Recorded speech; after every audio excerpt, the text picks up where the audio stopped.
Hello, my name is Arkadiusz Trzciołek. We expect that in the next couple of quarters, the mix of local and external factors is likely to be balanced and keep the sovereign curve broadly unchanged. We believe, however, that by the end of the year, the yield curve will steepen slightly. We forecast that at the end of second quarter, 2-year yields will approach 1.50%, 5-year yields 2.35%, and 10-year yields 3.15%.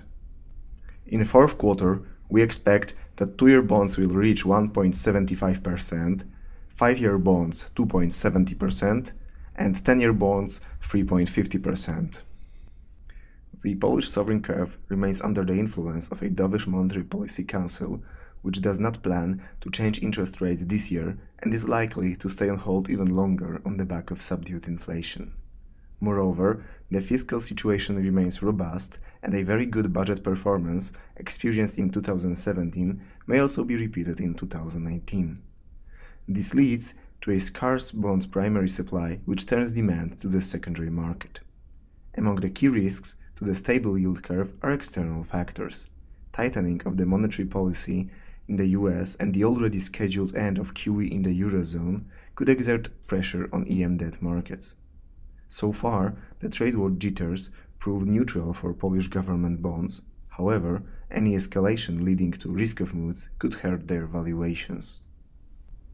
The strong performance of Polish debt instruments was led by the weakening of inflation in early 2018, as the CPI slipped below the lower band of tolerance around the central bank's inflation target.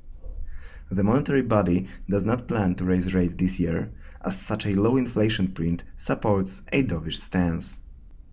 Although global inflation expectations picked up in the first quarter of the year, the move proved short-lived. Nevertheless, inflation is still expected to accelerate later this year and could drive yields higher by the end of the year. Despite the high level of borrowing needs, 2018 new issuance is significantly lower than in previous years. Strong fiscal situation resulted in a 2017 budget deficit of only 1.5% of GDP, and is almost sure to stay well below 3% mark this year. The robust fiscal stance may lead to lowering of gross borrowing needs. Although the lower supply in the latter part of the year is partially priced in, it may limit scope for a potential sell-off. The ongoing process of normalization of the monetary policy in the US is likely to exert negative pressure on bond valuations in emerging markets, including Poland. Nevertheless, the Polish monetary authorities remain very dovish. Thus, the money market is pricing in the first interest rate increase in Poland no sooner than in the second half of 2019. Additionally, the MPC may decide to extend its longest ever rate pause until the ECB's first move.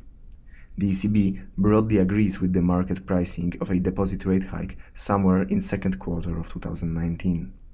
Overall, the external environment may actually drive yields in Poland higher, which we expect to happen by the end of the year. Additionally, further escalation of trade tensions, especially involving Europe, can lead to risk-off moods and hurt valuations of EM bonds. Thank you for your attention. In case of any queries, please do not hesitate to contact me.